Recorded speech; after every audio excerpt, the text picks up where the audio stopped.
कल्पना कीजिए एक ऐसे भारत की जहां गुलामी शब्द सिर्फ इतिहास की किताबों में एक असफल प्रयास के रूप में दर्ज होता, जहां हमारी वास्तुकला, हमारी भाषा और हमारी दौलत पर किसी विदेशी साए का दाग ना होता। आज हम उस भारत की यात्रा करेंगे जो सोने की चिड़िया नहीं बल्कि सोने का शेर होता। अगर हम गुलाम न होते तो नालंदा और तक्षशिला दुनिया के ऑक्सफर्ड और हार्वर्ड होते। हमारी शिक्षा व्यवस्था मैकॉले की रटने वाली पद्धति नहीं बल्कि शोध और तर्क पर आधारित होती।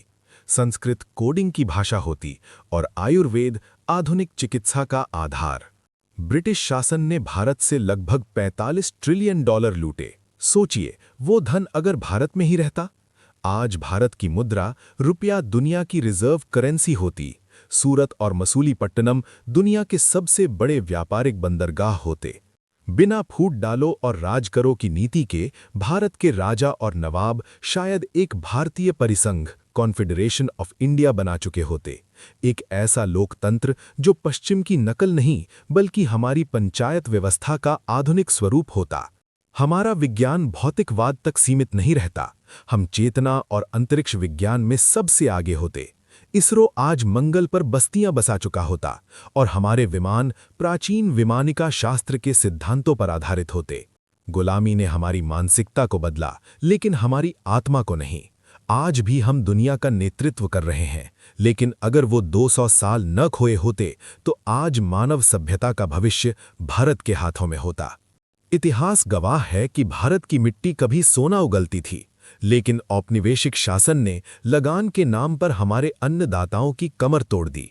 कल्पना कीजिए, अगर वो शोषण न होता, भारत के किसान आज दुनिया के अन्नदाता नहीं बल्कि सबसे अमीर उद्यमी होते। हम नील या अफीम उगाने के लिए मजबूर नहीं किए जाते, बल्कि हमारी स्वदेशी तकनीक से जैविक खेती, ऑर्गेनिक फार्मिंग सदियों पहले पूरी दुनिया में फैल चुकी होती। बिना सूखे और अकाल के, जो अंग्रेजों की नीतियों की देन थे, भारत का हर गांव एक आत्मनिर्भर इकाई होता। आज हमारे अनाज भंडार इतने विशाल होते कि दुनिया की भुखमरी मिटाने के लिए सिर्फ एक भारतीय किसान संघ ही काफी होता। आज जिसे हम बॉलीवुड कहते हैं, वह पश्चिम की नकल मात्र है, लेकिन अगर भारत स्वतंत्र रहता तो हमारी कला का केंद्र भरतनाट्यम, कथक और ध्रुपद जैसी शास्त्रीय विधाएं होतीं। पेरिस या न्यूयॉर्क नहीं बल्कि वाराणसी और तंजावुर दुनिया के सांस्कृतिक केंद्र, कल्चरल हब्स होते। हमारा संगीत 7 सुरों की ऐसी गहराई छूता कि ग्लोबल चार्ट्स पर पॉप नहीं बल्कि राग राज करते। भारतीय सिनेमा कहानियों के लिए हॉलीवुड की तरफ नहीं देखता, बल्कि हमारे उपनिषदों और काव्यों की समृद्ध विरासत से ऐसी भव्य फिल्में बनती जो लॉर्ड ऑफ द रिंग्स को भी बौना साबित कर देती। कला यहाँ केवल मनोरंजन नहीं बल्कि मोक्ष का साधन होती। अंग्रेजों ने 1871 की जनगणना के जरिए जातियों को सख्त खानों में बांट दिया ताकि बांटो और राज करो आसान हो सके। अगर वे न होते तो भारत का सामाजिक ढांचा तरल यानी फ्लूइड होता। लोग अपने हुनर और कर्म से पहचाने जाते, न कि उस पहचान से जो अंग्रेजों ने रजिस्टरों में दर्ज की थी।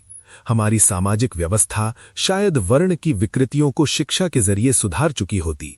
बिना किसी बाहरी हस्तक्षेप के हमारे संतों और समाज सुधारकों ने एक ऐसा समाज बनाया होता जहां श्रम की गरिमा, डिग्निटी ऑफ लेबर सर्वोपरि होती।